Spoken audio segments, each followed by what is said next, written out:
Welcome again, everybody. After this lunch break, we are restarting the live streaming. As I've explained before, we are having now two parallel sessions. Here, we are going to have the session number 11, Inclusion for Employability and Entrepreneurship in Transport. And on GoToMeet, we will have session 12 on gender equity in education and research for transport.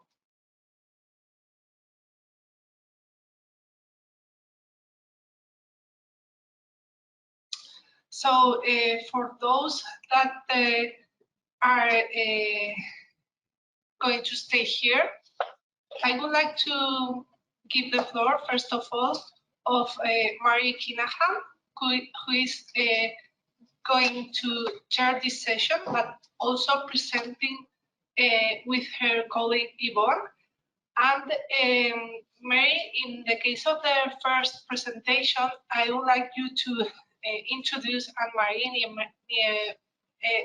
Nievers, excuse me, but regrettably, she has not been able to be with us today for personal reasons.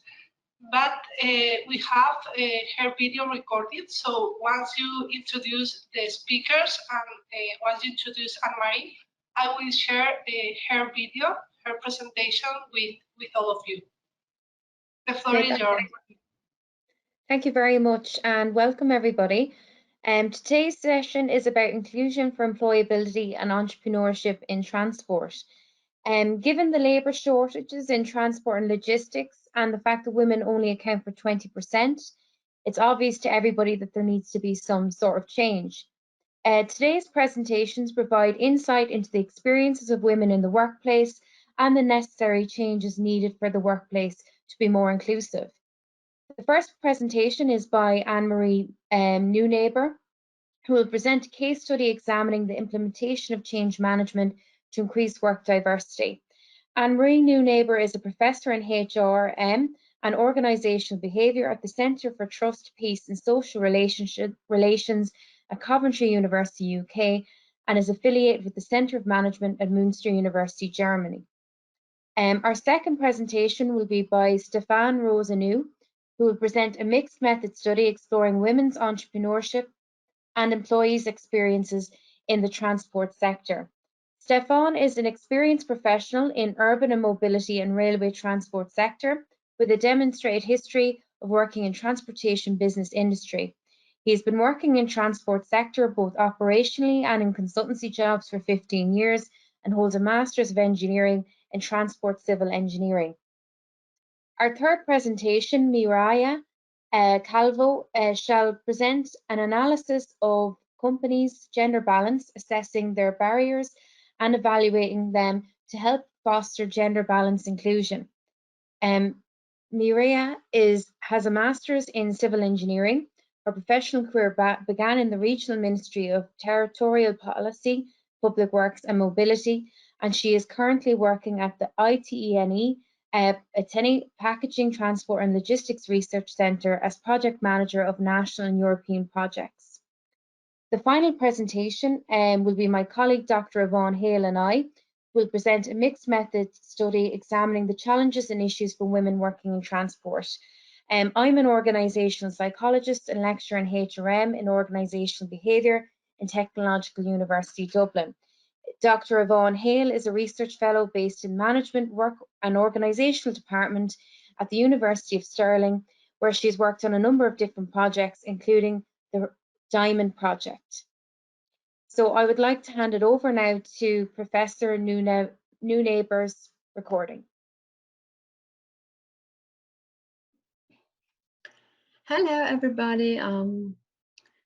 Thank you for giving me the chance to present today some of our results that we were actually able to conduct during our TInnGO project. This presentation is called Implementing Organizational Change for Workplace Diversity in Transport Organizations. And the paper, the project it's based on has been done by Professor Andrew Woodcock and Kat Gutt and myself, and I'm going to present today some results in terms of what we were able to match between the SUITS project, what we delivered there in terms of behavioral change, and how we think that the idea of gender and diversity will benefit from this methodology that we developed during SUITS, and how it can be adopted to the TInnGO target. So I will firstly talk about the relevance. Why does organizational change matter for workplace diversity in the transport sector? Afterwards, I will talk you through the approach that we developed, and in particular about how we want to implement organizational change, meaning how can we transform an organizational culture in something that is more diversity open, something that has been maybe very masculine dominated over the last thousands of years, but has to become more open to diversity aspects. And I will present you the results from one case study that we developed over the last couple of months together with Zelo, an organization in the transport sector with the headquarters in London. Finally, I will draw some conclusions. So why does it matter? Why does organizational change matter, or behavioral organization change matter for transport organizations? And as you all know, and this is something that has been repeated thousands of times already, the transport sector is lacking in diversity. It's very masculine. It's dominated by men at the top, at the middle, at the bottom, and that means we do have a culture that has been created over a couple of hundreds of years or decades of years that is very much based on men needs and requirements, on how they behave and how they actually understand an organization to function. What we know, and that's quite interesting, is that we do have evidence, and you all know this from our research, that we can demonstrate that the workplace, and in particularly organizational performance and decision-making inside organizations, will benefit a lot from a diverse culture inside the organization, meaning that we do have women there, that we do have different ethnicities and so on. So while we know that organizations will benefit from diversity, we do still see in the wider economy that the organization is still lacking to approach diversity. So what we think is that a change is needed here. So we think that the culture has to be changed. So organizational behavioral change is needed here. And this will also help to deliver the 2030 Agenda for Sustainable Development. As we know, that requires the consideration of women's role in the green economy and the sustainable development. So our target, and that is what our paper here is based on, that we want to provide a replicable methodology that actually is able to foster gender diversity in organizations in the transport business ecosystem. And our particular approach is the behavioral organizational change that is needed to transform this masculine dominant organizational culture into something that we call a gender balanced culture or diversity open culture. So you can see here that we developed something like a manual already in terms of how can behavioral change be achieved. And what we do here is that we transform this methodology that we developed during SUITS, so the other European Horizon project, which was also led by Andrew Woodcock, that we are able to transfer this methodology to develop something that we call this gender balanced culture. So how we actually developed and, let's say, try to provide evidence now that this transformation works actually is the first case study that we developed. And the first case study that we developed over the last year was together with Zilo. Zilo is a self-coach service, and it's in particular working for businesses in terms of commuting from the workplace to home and so on. And then in the education sector, that company provides school bus services. And Zilo operates in the way that it uses data to identify, build, and improve fixed bus routes and shuttles to maximize ridership. So they try to get more riders in actually developing different and identifying different routes. This is a relatively young company, whereas it has been growing very quickly. So far, they do have different departments in 5 other international countries already, but the headquarters is still in London. And the challenge is that they provided so far just one-sized services. That means that they did not pay any attention to gender or diversity in general, that they just said, our clients, they all need the same, they all require the same things. So means needs and requirements are totally the same.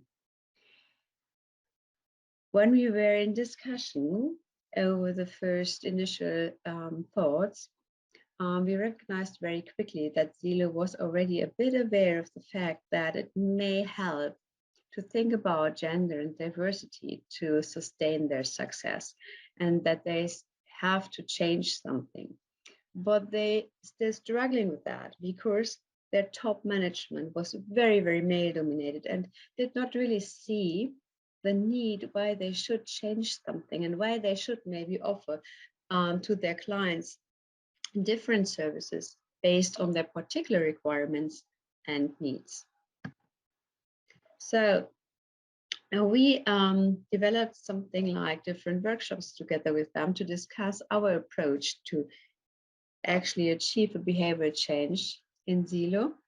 And this approach, as I said, this methodology that we developed already during Suits, divides the whole change process into 8 different steps. We start with building a team that helps to promote the change.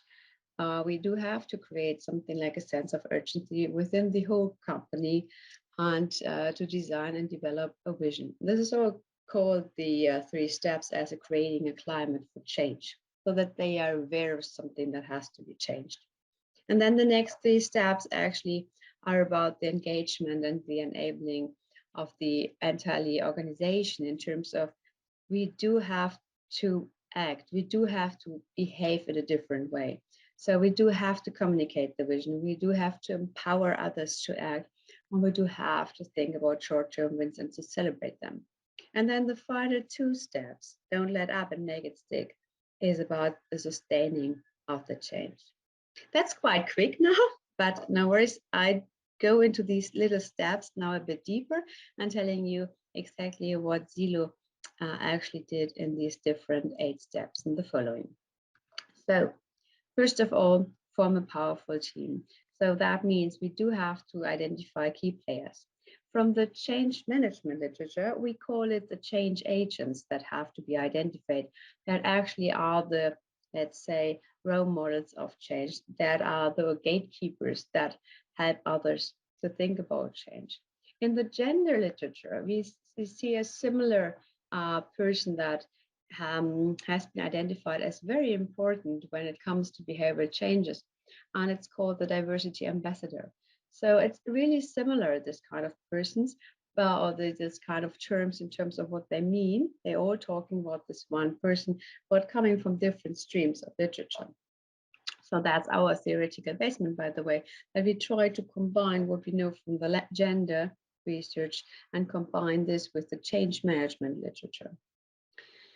So this kind of change agent or diversity ambassador needs particular skills. It is someone that can drive a change process. That means that person needs a strong position. It has to have power, broad expertise and high credibility within the wider organization. And that person needs the support of the top. It might be that this is the top management. It can be a private or a public organization. And then we do have the change agent, the diversity ambassador, that has to combine all these skills. So the management skills on the one side and the leadership skills on the other side, actually to control the whole process and then also to drive the change. When we identify this particular change agent or diversity ambassador within the wider team of people, the next step is then to set the stage and to create a sense of urgency, which means we need people's attention. We need the attention of the wide organization. Maybe we start with particular departments, but then becoming even bigger. So we do have to talk about what it means when we change. We have to sell the pain that is actually perceived, of course, when something changed, because something is new and people do not like really new or innovative things. So they have to get used to it. They have to learn maybe to change their attitudes, their behaviors. So we really have to think about what does it mean when we change, and we have to discuss this with colleagues in terms of what is this about? Is there something you're concerned with? How can we solve the problems inside the organization? And Zero did this in the way that they said, okay, we do have this one-sized services, but that is not something that can sustain for very long, because they saw with other organizations that they, of course, provide different services, that they talk with their clients to understand the needs and requirements. So there was already this idea that there is something that has to change. But so far, it was not that they said it's inside the organization that we have to change first, that we are able to think about this. Now we start with maybe our clients. That's okay. So as long as they get aware of the fact that diversity matters here. The third step, the development of the change vision, sounds very, very easy, but is actually, I think, almost the hardest step in this whole change process, since there has to be a vision established that actually is aligned with the expectations, the core values, and the shared beliefs inside the organization, but of course has to demonstrate that there is something changing. So we have to think about how can we establish trust, how can we become accountable for what we do, how can we demonstrate that we are able to change something so that we can provide evidence to others that this is maybe something that is positive for not just the single person, but also maybe for the whole organization. So we developed that kind of vision together with Zilo in workshops. So during the COVID pandemic, of course, we had to do this online. We used the mural board. We had interactive workshops with several people from Zilo that were identified as the key players, the change agents team, or the team that was actually responsible to think about the change and to lead the change. The fourth step, the communication of the vision and the understanding that has to be in the organization. That is really important to understand how you can cope with fear, anger, or resistance inside the organization. Means you have to talk. Think about discussion, think about debates, inform people, let them talk about it, and tell people what you know and also what you don't know, so that they see that you really think about them, that you're concerned about them. And two aspects that have been identified as quite helpful. So the vision is very important to be very clear and transparent. It has to be easy and it has to be understood very easily from everybody. And on the same side, while it is so easy to understand, it has to be so simple. It is quite challenging because it has to have an evidence-based approach. So we really have to think about how can we demonstrate that this is something that is important and not just something that is just made up. The fifth step, the empower others to act, is actually about this kind of how can we align structures inside the organization that they work in terms of getting this kind of behavioral change sustain in the long run. Do we need maybe other processes? Do we need maybe different communication ways? Do we need rules that say we do need women at the top? Maybe something like a particular number of women, or what are maybe our clear targets that we want to achieve, maybe to really become a more gender open culture. And that means we also have to get all employees within the whole organization. So all different levels of employee engagement are important. And this has also to be fixed, otherwise it's lost. So we developed something like a tool in our menu that is about the challenge and the target, and then about the key performance indicators that can be actually used to demonstrate evidence here that something has been achieved afterwards. I do have here an example from Suits, since Silo developed already this kind of targets and key performance indicators, but we're not so happy that we can share this with you guys. So this is an example from another organization where we try to change the culture to something that is more sustainable and sustainable culture. So the sixth step is focusing on continuous improvements and produce short-term wins. Quite a very, very important step, almost underestimated by a lot of people. It's important, even if you just were able, maybe as Zilo, for example, to develop an online service, just a little step, but something, an online service where we developed this together. A lot of demographic variables were asked. So how old they are, what kind of ethnicity they are, what age we're talking about, what kind of sector the people work in, all about the clients' demographics. So what are the clients of Zilo? How can we describe them? What are the different needs and requirements? This first tool that we developed together is maybe the first step, a very little step, but it is something that shows evidence later on, because something can be analyzed and you see maybe the first needs and requirements that are different from just one-sized services. And you can also say that you go into interaction with them. So you try to engage with the clients to bring them into the whole play, that they are actually driving this kind of behavioral change. So this is just a little step, but it has to be celebrated inside the company, because otherwise people will get bored by it. They will lose their motivation. They are not anymore thinking about this kind of positive change. So little steps really help, and they are celebrated to get more positive feedback. It helps to motivate people to keep going this long process of behavioral change. And this kind of building momentum is one of the most important aspects during this whole change process. The final steps, 7 and 8, don't let up and make it stick.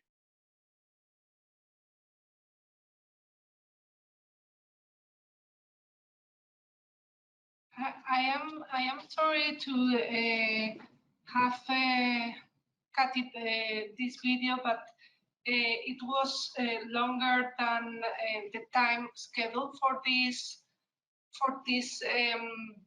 intervention. So I am going to give the floor to Mary to continue, please, with this session with Stefan Rosenau presentation. The floor is yours, Mary. Thank you. So Stefan, so we want to allow about 12 minutes per presentation. So I know we've gone a little bit over now. So at 10 minutes, I will let you know that you've 2 minutes left. So if you can try and keep to that time, that would be great. I'd really appreciate it. So I'm now handing over to Stefan. So we have you on camera. If you could share your screen, that would be great. Yes, hello. Yes. Yeah, sorry, I don't know what is wrong with the video. I see that I don't know what kind of video. And wait a minute, it asks for permission. I don't use this tool for So meetings. have you asked for permission for the to use camera? Just a second. Okay, up to the final details Hello, everybody. I will start my presentation before being able to share my screen. So yeah, we can't see, you're not sharing your screen at the moment. Because I'm not using this application on a regular basis, so I miss a setting in my privacy. Yeah. Okay, so you can't share your screen, is that it? Yeah, something like this. It's not something to do with the GoToMeeting, because Gwencia could probably help you share the screen if you need, or if we have your slides. Stefan, we have been giving you a permission for sharing your screen. So if there is a problem with your computer, we are going to be able to help you with that. In that case, if not, we can follow with the next presentation while Stefan tries to sort this out. Yeah, let's switch. Yeah, let's switch the order. Perfect. Okay, yeah, that's no problem. So, Mireia, are you ready? And if not, I can present.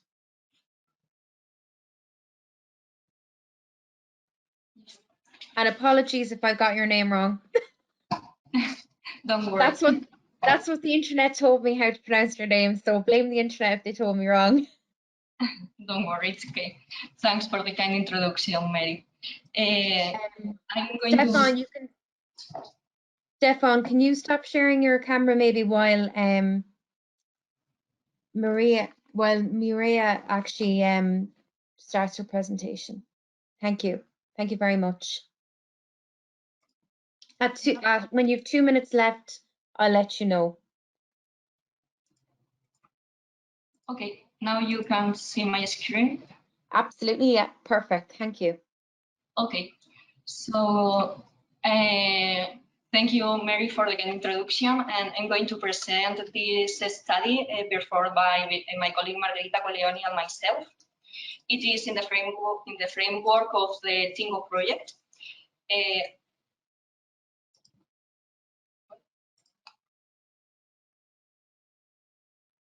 No, okay. I will explain a bit the Spanish Hub and the study that we have performed with the employment survey and some conclusions.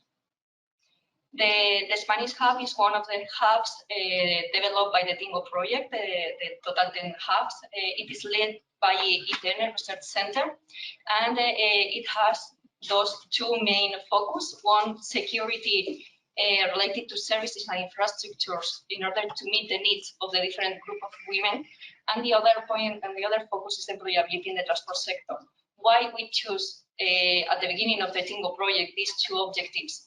Because we made a research of data, and the majority of women here in Valencia, the majority of users of public transport are women, but only the 20% of the employees are women. So the transport system in Valencia is designed by men, and the main user are women. So we try to tackle these differences and promote inclusion of the women of the sector.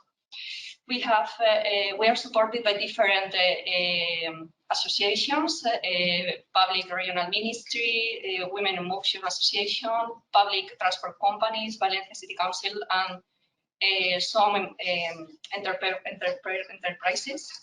We have performed some studies, and we have uploaded different content to the observatory that our colleague Clea had presented before in this morning.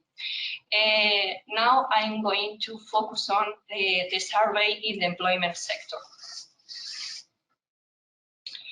This survey has the objective to assess from the employee point of view the employment situation in different transport companies in the community region, Valencian community region, the conditions and satisfaction, the work-life balance situation, and new employment scenarios that we assess, giving some new measures that can be implemented in the companies. The data collection has finished this week in November, and it started in September. The area for collection the surveys were Valencian community, focused mainly on Valencia and Castellón. We have achieved 300 answers, and I'm presenting a preliminary analysis with 126 answers, because as I said, we closed the survey this week. All the raw data is uploaded to the observatory that our colleague Fotis has presented this morning too. So I invite you to go for both for the observatory and the repository and see the data and the materials that we have there. So in the employment survey, we have the 56% of the answers related to men and the 43% related to women. We don't have any non-binary answer for this survey at this stage. We have divided this sample between the freight and the passenger sectors, having the 42% of women working in the freight transport sector and the 45% working in the passenger transport sector, while the representation of men is a bit bigger in this analysis, in this sample that we have. Now we have divided the total number of answers between the freight and passenger transport. We have a little bit more answers for the freight transport and the passenger transport, and related to the gender-wise, the 56% of women work in the freight transport and the 43% in the passenger transport, while the men is around the 60 for the freight transport and around the 40 in the passenger transport. We have done also a comparison between the job, the status in the employment situation before and after the COVID-19 pandemic. And here we can see that for both for men and women has increased the paid employment in an office or in a plant work. The remotely work has also increased mainly for women, and also the unemployed women has disappeared, and in the terms of men has been reduced a lot. Now we have the same comparison per sectors, passengers and goods or freight. Here we can see the increase in the goods sectors of new employees, and also the increase of the remotely work. It is due to the increasement of the e-commerce and the electronic buys that has increased a lot during the pandemic, and it is still increased the e-commerce now. Now, if we analyze the changes in the professional status, we have identified that the 42% of the employees that have answered the survey have changed their professional situation before and after the COVID. And in this percentage, the women are that have changed the situation before and after the COVID are around the 50%, while the men are around the 40%, as you can see.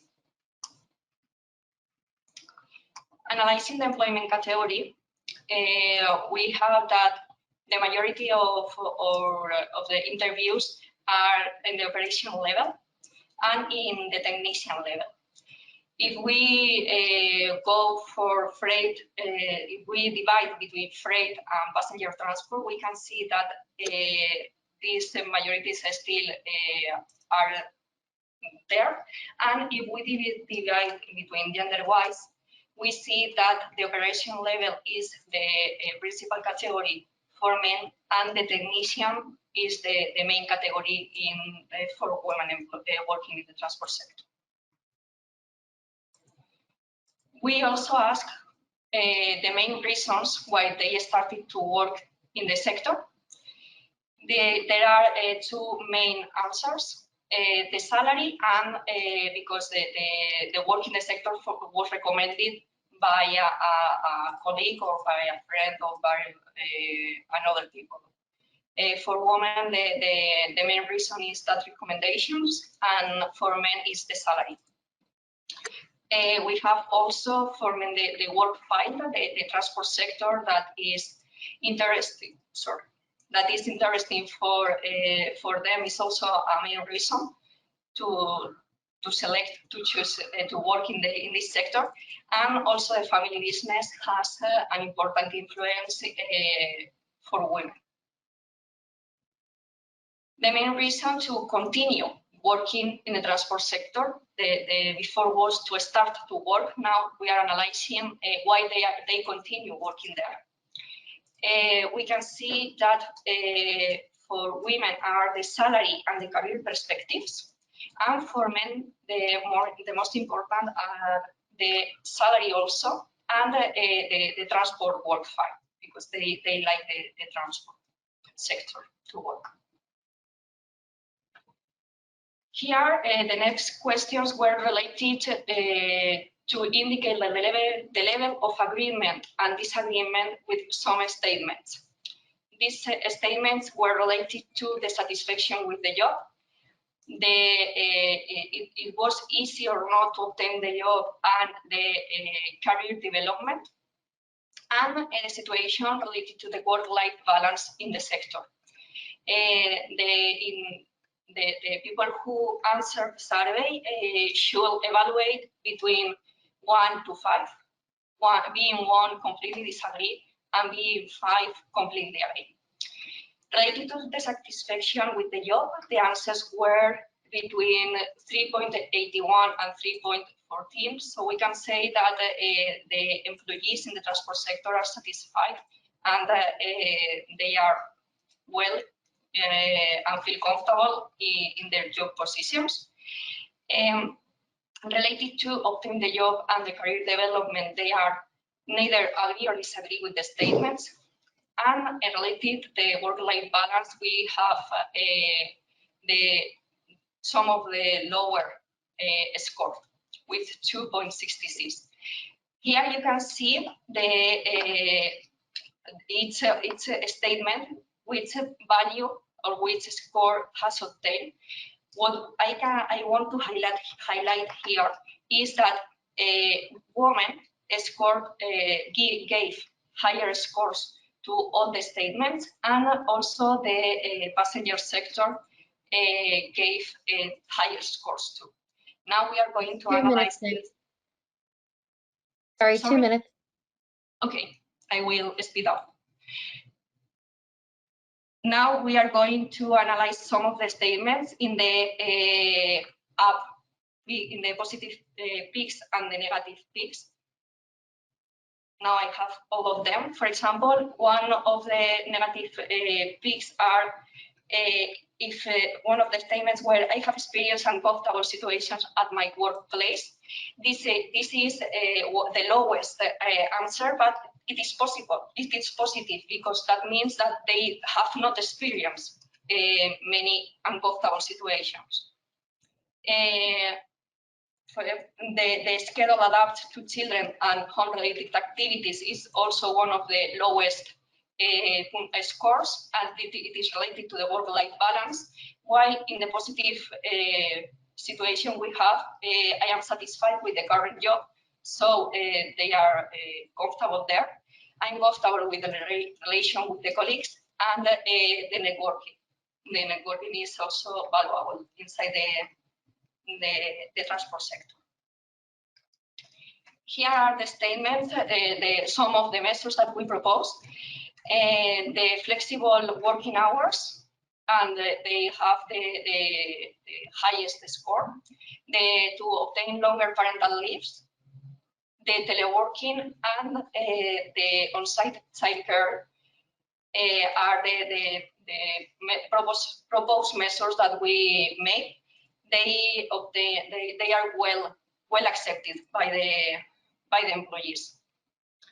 Finally, we can conclude that the COVID situation has favored the incorporation of the uptake of women working in the sector, because the sector has increased the number of people working there, and the woman has taken part of it.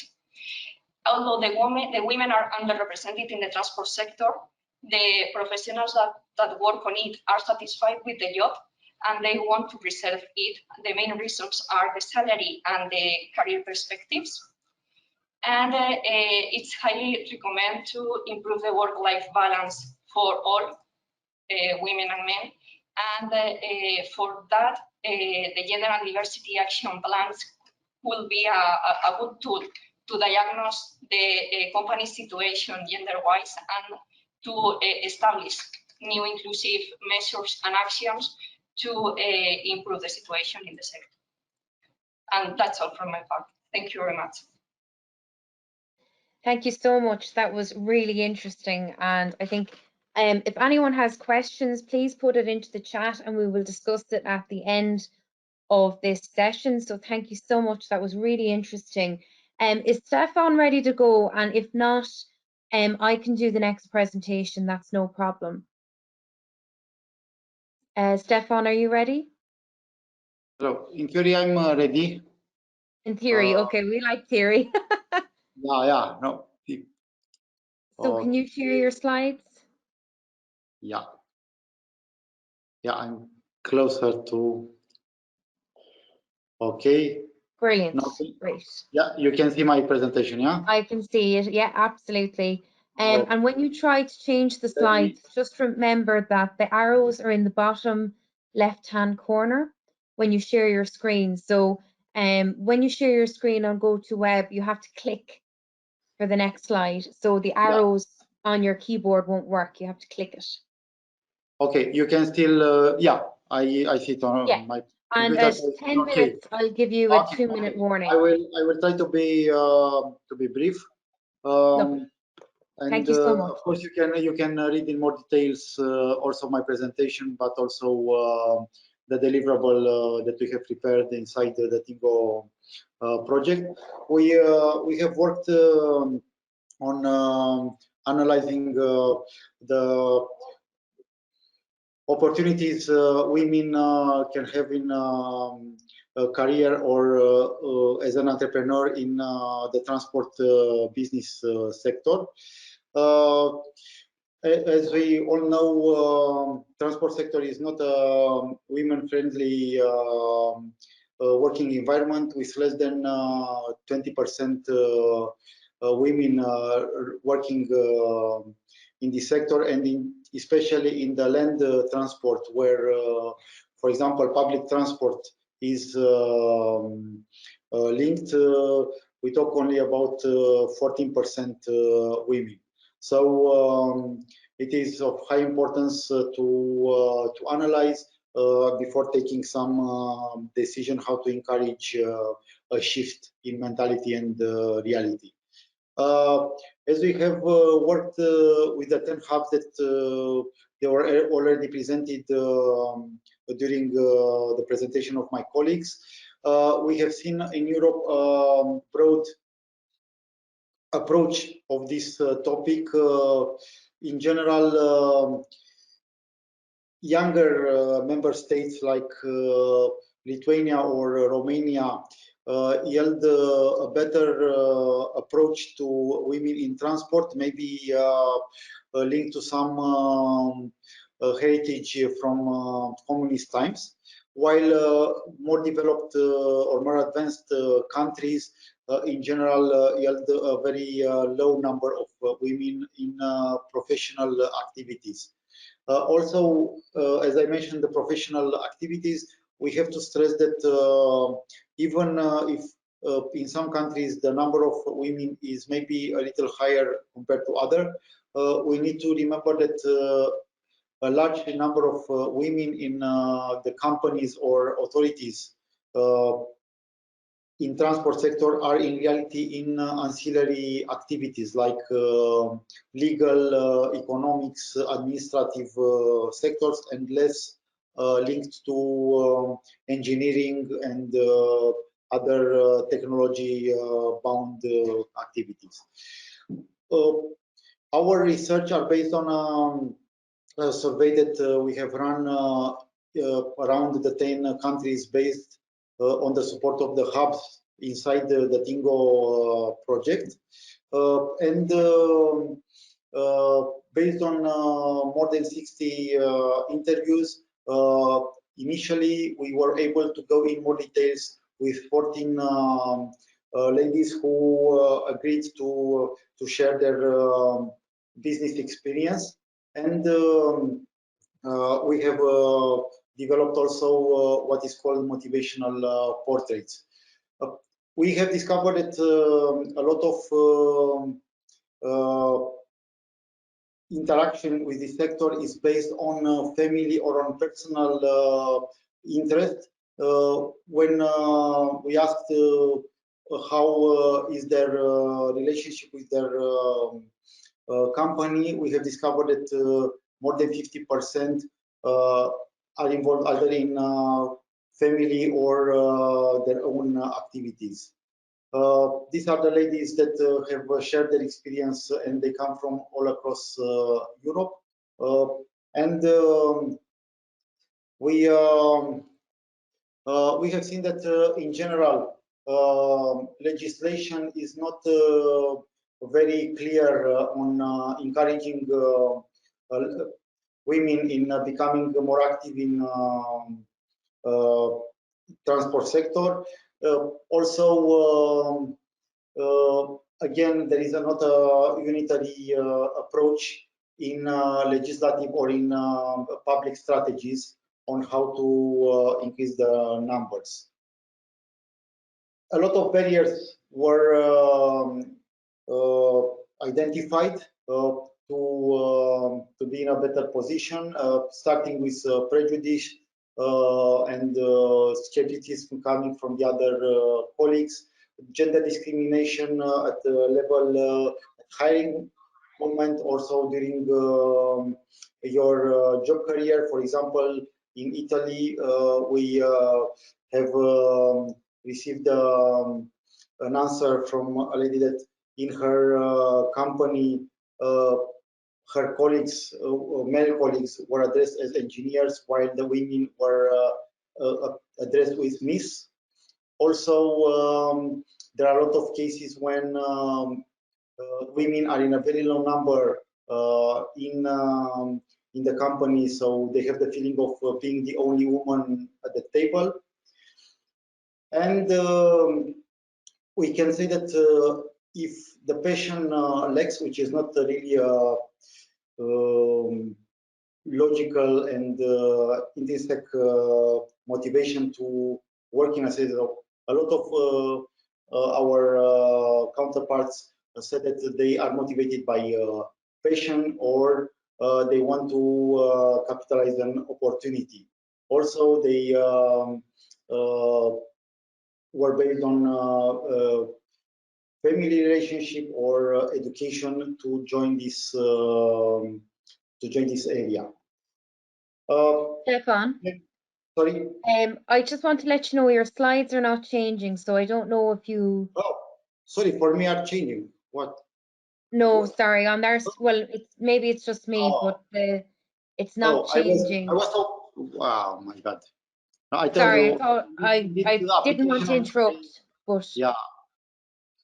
You need to click on your presentation and use the arrows for changing the slides. The arrows on your tabs. So if you change your presentation to full screen, at the very bottom of the screen on the left-hand side, the bottom left, you'll see you'll see arrows. They're not, if you click, you'll see arrows. They're kind of shaded. They're not very bright. And that will help change the slides.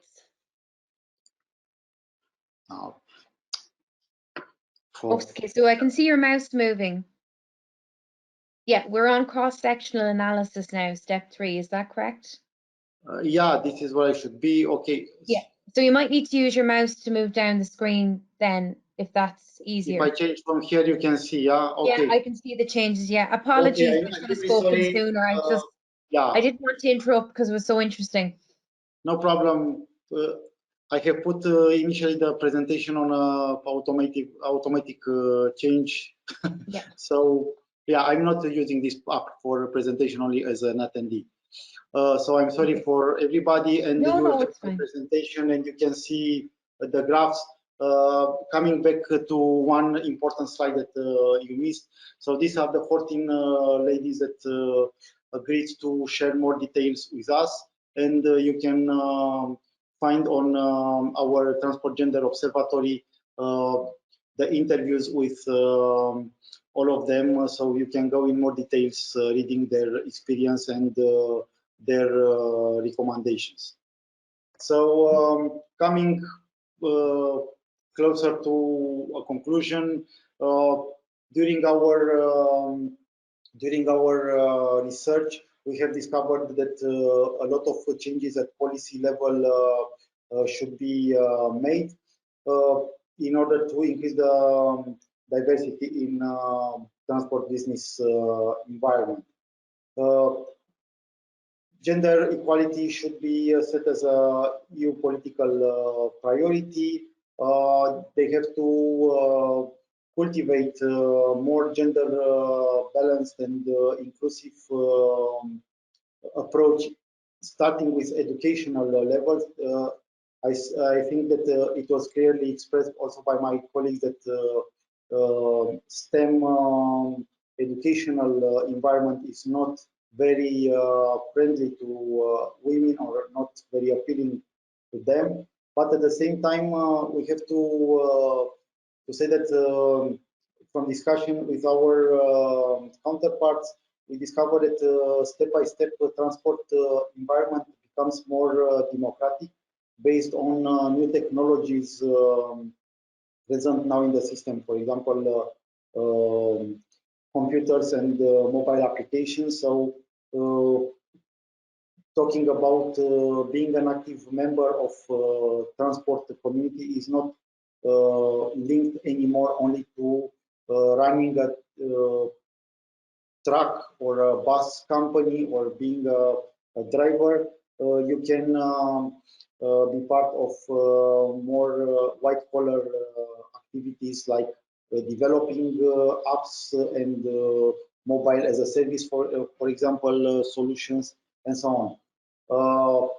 Our results in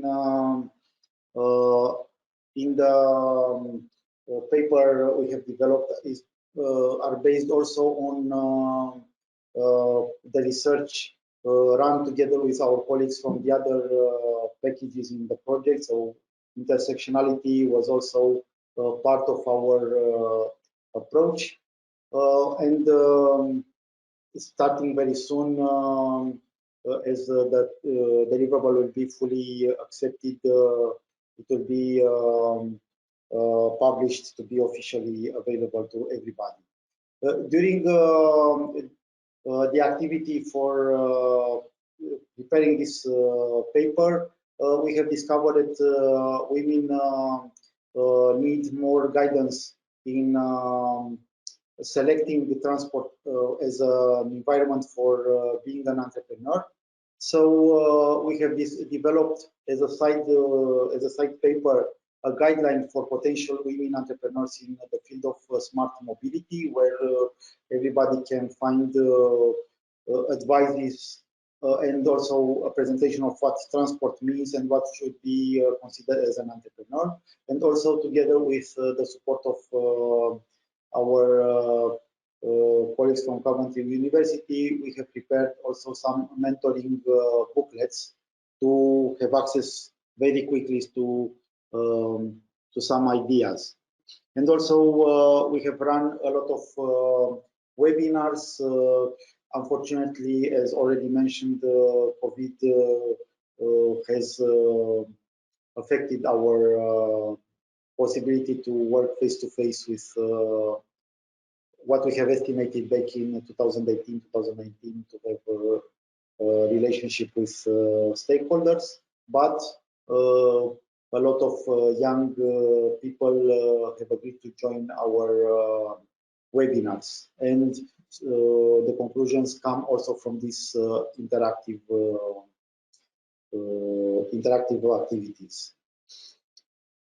As a conclusion, I can say that even if for the moment being an active and at a high level participant in transport sector as a woman requires a lot of effort, and you have to prove your value and ability maybe a little more compared to your male counterparts. Transport becomes more active, more attractive, sorry, for people as new technologies allow to identify solutions in other sub sectors, not only in the classic transport area. Thank you for attending. Thank you for accepting these technical gaps that I have, and I'm sure that inside the PPT you will find some useful info, and also a little later we shall share also the official link to our deliverable if you need more details. Thank you to everybody. Thank you very much, Stefan. That was very interesting, and apologies for not mentioning the slides earlier on, but that was great. Thank you. So I will start presenting now. I'm turning on my camera. So if I can get if I can request.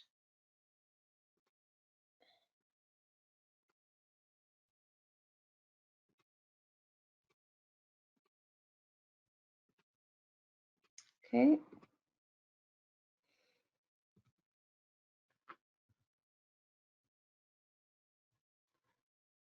Apologies, I'm just trying to get the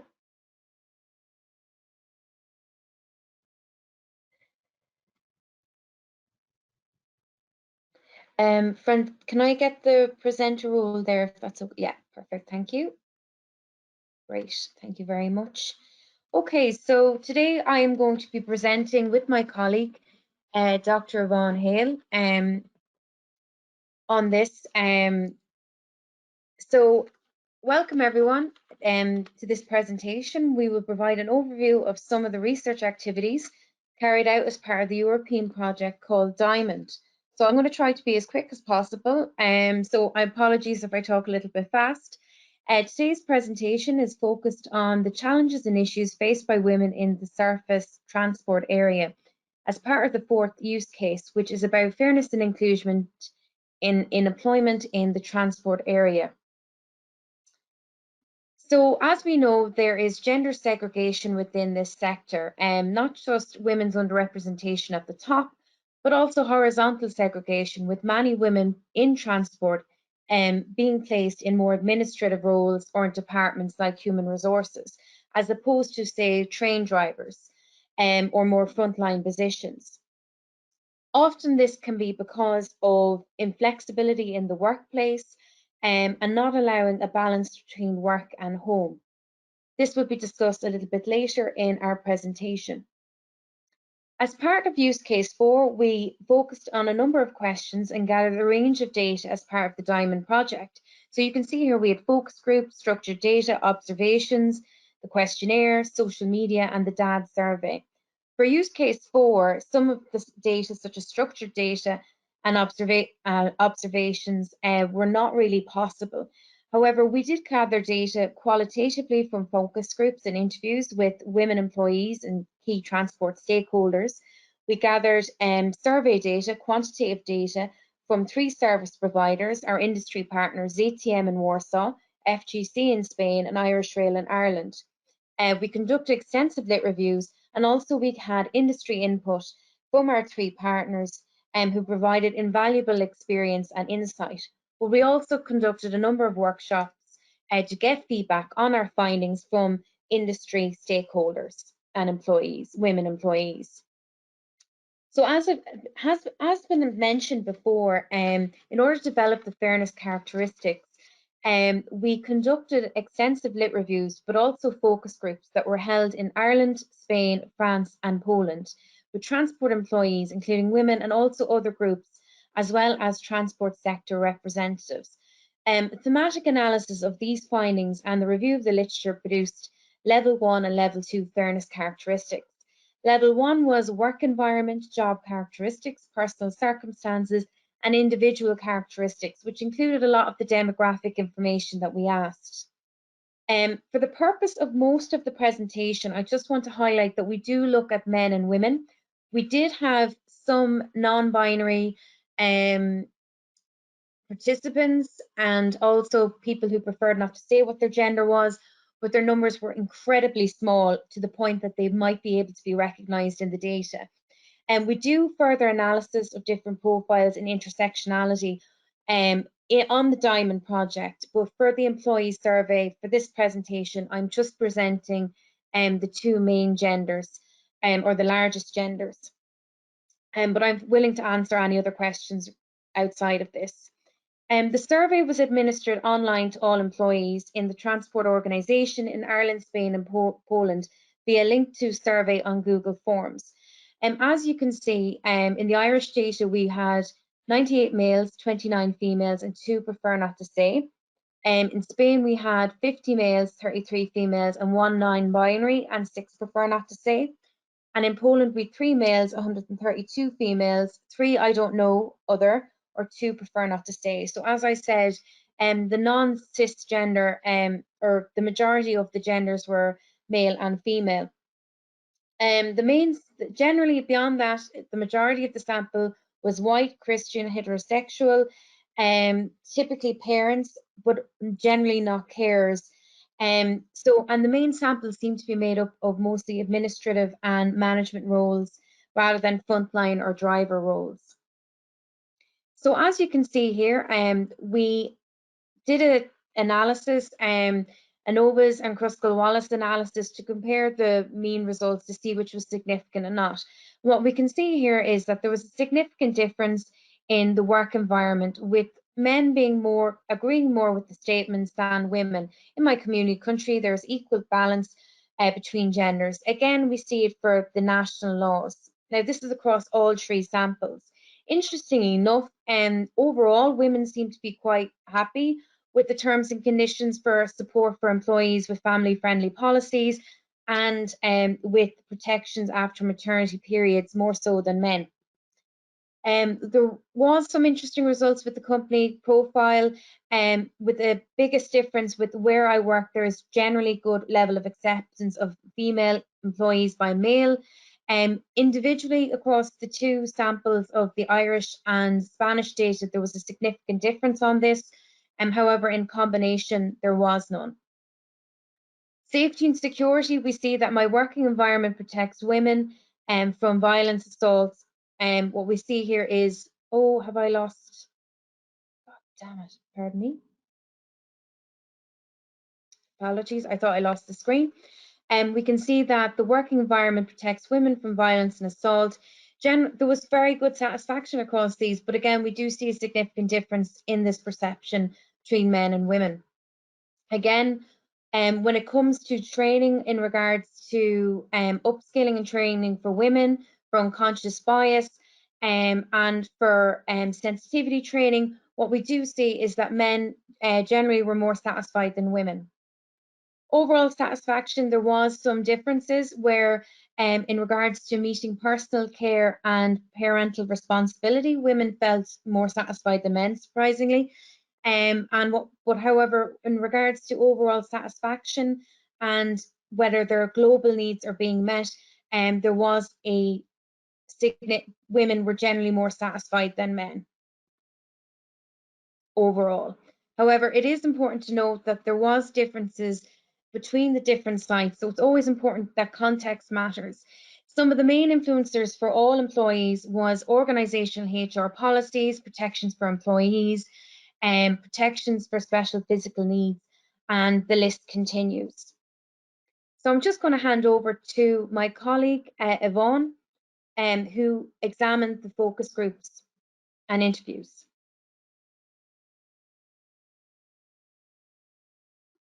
Yvonne? Thank you, Mary. Okay, thank you. So for the qualitative data, I'll just give you a brief rundown. Thanks, Mary. We had 46 participants, interviews, and we accessed a purposive sample of participants who were currently working or had worked in the transport sector across a variety of roles across 4 countries in Poland, Spain, Ireland and the UK. The transport sectors covered in this section of the data collection that included rail, tram, bus and road haulage. Data was collected during the 2020 COVID, so we had social restrictions, so everything was moved online. And although we tried really hard to access a wide selection of employees, the majority of our participants were either office-based management directors or up with that way, the minority being frontline drivers as such. Next slide, please. So this is part of the workshop that we had that Mary's already discussed, so I'll just go on to that. Move on to the next. Yes, so the objective of use case 4 was to investigate women's needs as employees. We divided this into 2 separate aims, the how and the what impacted women. Next slide. So with regard to research question 1, how do different job characteristics and or contextual factors in the transport sector affect gender balance? Many of our findings are in line with the discussions that TInnGO have already had. We found that job segregation, the whole idea that there are jobs for men and jobs for women is still pretty prevalent, particularly around transport sector roles. Vacancy characteristics and recruitment factors also emerged as important, with respondents discussing working hours, shift work and opportunities for progression as obstacles to gender balance. Female facilities came through very strongly in our data, with employees, with women discussing how the generic PPE that was delivered and is used for both men and women neither fits nor suits women. Women still having to access male toilets, or in the majority of cases, women using the disabled facilities because, you know, there were none for women. So more specifically in practice, slide 7, Mary, in terms of recruitment, what we received from women and from men in our feedback was that we needed to provide a more even playing field for women. You know, that we had to ensure that managers and were not part of this old boys network, and that recruitment was based on gender neutral. Overall, respondents suggested that the following are common in recruitment methods and practices that disadvantage women. You know, despite the evidence, the data also suggested that some steps are being taken to address current inequality at the point of recruitment and selection. But what was mentioned repeatedly throughout the data was if there is no robust policy regarding retaining these women in employment, there is no point in putting out and saying that you do targeted recruitment and things like that for women. So, and that was another thing that respondents were not happy with, was that the majority of them didn't agree to women specific targets for employment, with many of them saying that it just actually puts a target on their back once they're within the organisation. So the next slide, slide 8, gives you some of the ideas of, you know, the participants and what they said were the key influencing factors for them. And I think the one in the middle in pink is really quite strong there. If you're not worth the investment in female-specific uniform, do you really think you are valued? And I found that a very powerful statement at the time, and I still remember that one. So the next slide is the key factors influencing the career choices. Again, as with the data that TInnGO has already presented, our findings are very similar: demand factors, HR policies.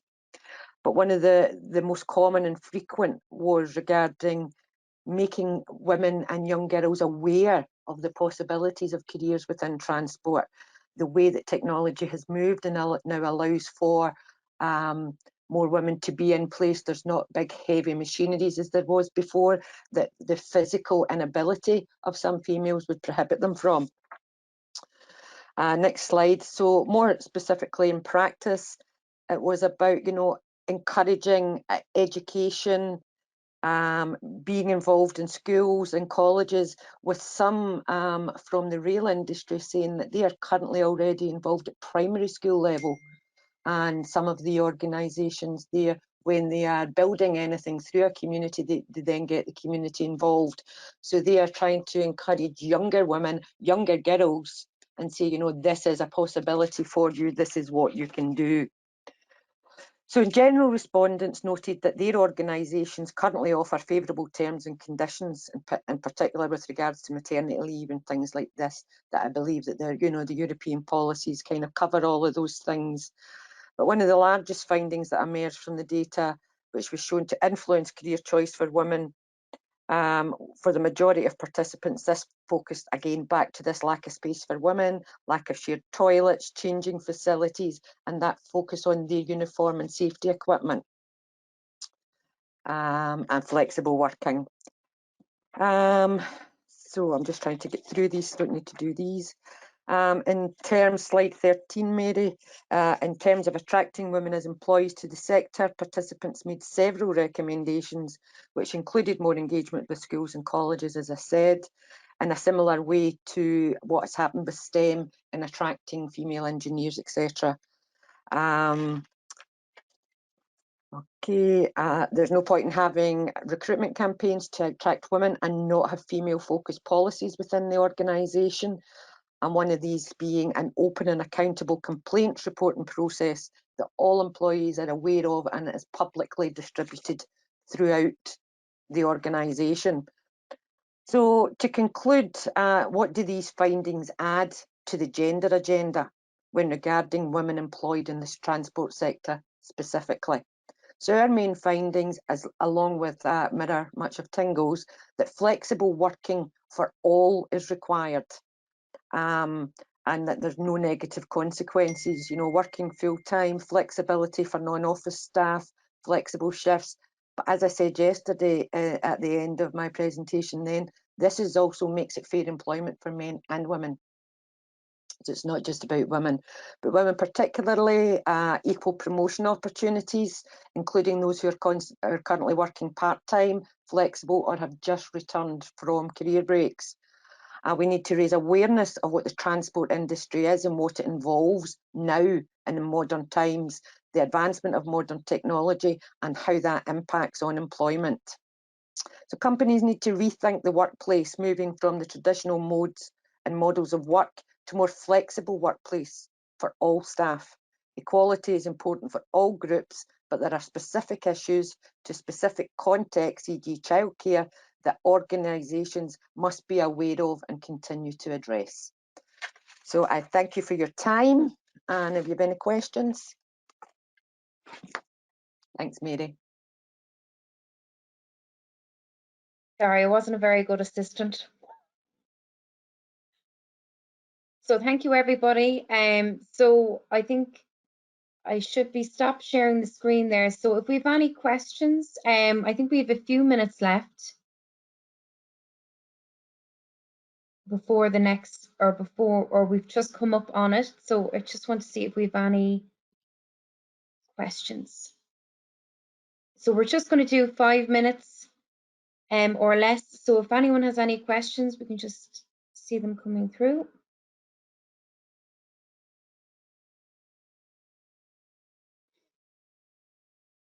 Could I perhaps then ask TInnGO a question, Mary, regarding our findings, if any of the data collection or anything, they came across these female facilities as strongly as we did?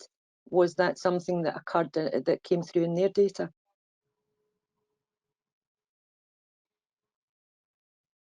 So I know that there was an earlier presentation by TInnGO where there was very strong about breastfeeding facilities. There was a presentation about breastfeeding, which was very powerful. I had technology issues and no sound at that time, and I couldn't hear anything. I could see everyone, but I couldn't hear them.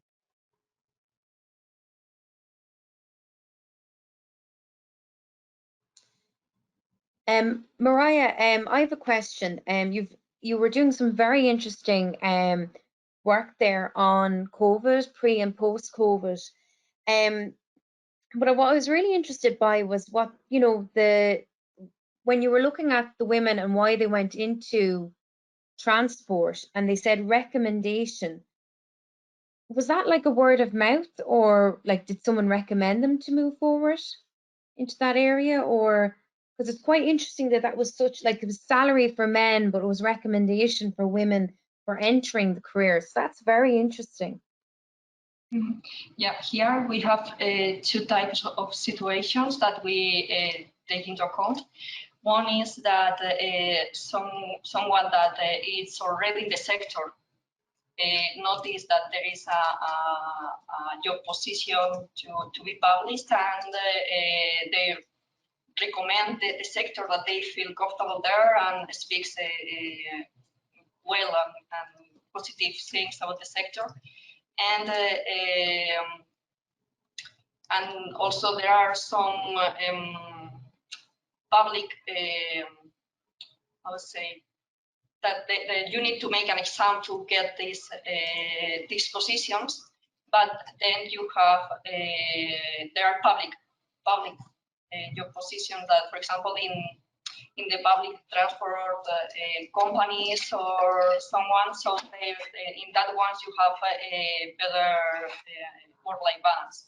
So yes, one is the mouth to mouth. Sorry, because I'm getting a mess. One is mouth to mouth. The people is talking about the sector with the colleagues or with the friends, and they see that they have good methods and good situations in job related.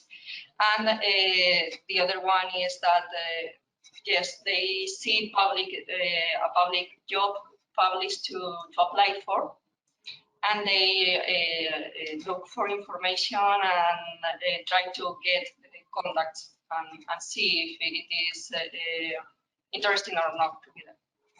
Well, it is, like, I mean, if we think about what Vaughan was just saying about reaching out to young women and role models, a lot of this, like, leading by example, could be quite powerful. So it's really good to see for recruitment and retention. Stefan, I thought now, just to ask maybe a question of you before we start finishing up, I thought was very, unless there's any other questions, do you have, Vaughan? Or Mariah or anyone else? Well, Stefan, if you're still there, I thought it was very interesting, and I was wondering, was there any question about, I know you were saying there wasn't many, obviously, women in entrepreneurship in the transport sector, but was there any movement of women who were employees in the sector that moved into entrepreneurship? Because I've seen this in other areas outside of transport, where women move into entrepreneurship because they felt like they couldn't go any further in their job, or the job was too restrictive with work-life balance, and they wanted to take more control, but wanted to succeed.